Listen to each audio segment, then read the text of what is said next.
লুকানো গ্রাম সবুজ পাহাড় এবং ঝলমলে নদীর মাঝখানে অবস্থিত সুন্দরবন নামে একটি সুন্দর গ্রাম ছিল। বাতাস সর্বদা তাজা ছিল এবং কল্পনাতীত সব রঙে ফুল ফুটেছিল। পাখিরা মিষ্টি সুরে কিচিরমিচির করত এবং গ্রামবাসীরা একসাথে বাস করত, একে অপরকে সাহায্য করত, একটি বৃহৎ পরিবারের মতো। একদিন অর্জুন নামে একজন ভ্রমণকারী তার দীর্ঘ ভ্রমণে ক্লান্ত হয়ে সেখানে পৌঁছেছিল। গ্রামবাসীরা তাকে উষ্ণ অভ্যর্থনা জানিয়েছিল, তাকে খাবার এবং আশ্রয় দিয়েছিল। যখন সে ঘুরে বেড়াচ্ছিল তখন সে সুন্দরবনের সৌন্দর্যে মুগ্ধ হয়ে গিয়েছিল। কিন্তু সে আরও আশ্চর্যজনক কিছু লক্ষ্য করেছিল। গ্রামবাসীরা কখনও তাদের দরজা বন্ধ করে দেয়নি এবং কোনো লোভ বা ঈর্ষা ছিল না। কৌতূহলী হয়ে অর্জুন একজন বয়স্ক গ্রামবাসীকে জিজ্ঞাসা করেছিলেন, আপনার সুখের রহস্য কি?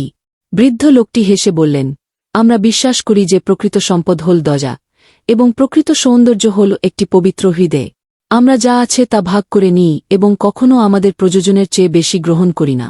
অর্জুন গভীরভাবে অনুপ্রাণিত হয়েছিলেন। তিনি সুন্দরবনে থাকার সিদ্ধান্ত নিয়েছিলেন, তাদের উপায়গুলি শিখেছিলেন। সময়ের সাথে সাথে তিনি বুঝতে পারলেন যে প্রকৃত সুখ ধন সম্পদ থেকে আসে না, বরং ভালোবাসা, বিশ্বাস এবং সম্প্রীতি থেকে আসে। বছরের পর বছর ধরে অর্জুন গ্রামের অংশ হয়ে ওঠেন। বাইরের জগৎ প্রায়শই পাহাড়ের মধ্যে লুকিয়ে থাকা একটি রহস্যময় সুন্দর জায়গার কথা বলত, কিন্তু কেবল পবিত্র হৃদয়ের লোকেরাই এটি খুঁজে পেতে পারত। এবং তাই সুন্দরবন একটি স্বর্গরাজ্য হিসেবে রয়ে গেল, লোভের বাড়া অস্পৃশ্য, চিরকাল শান্তি ও সুখে প্রস্ফুটিত।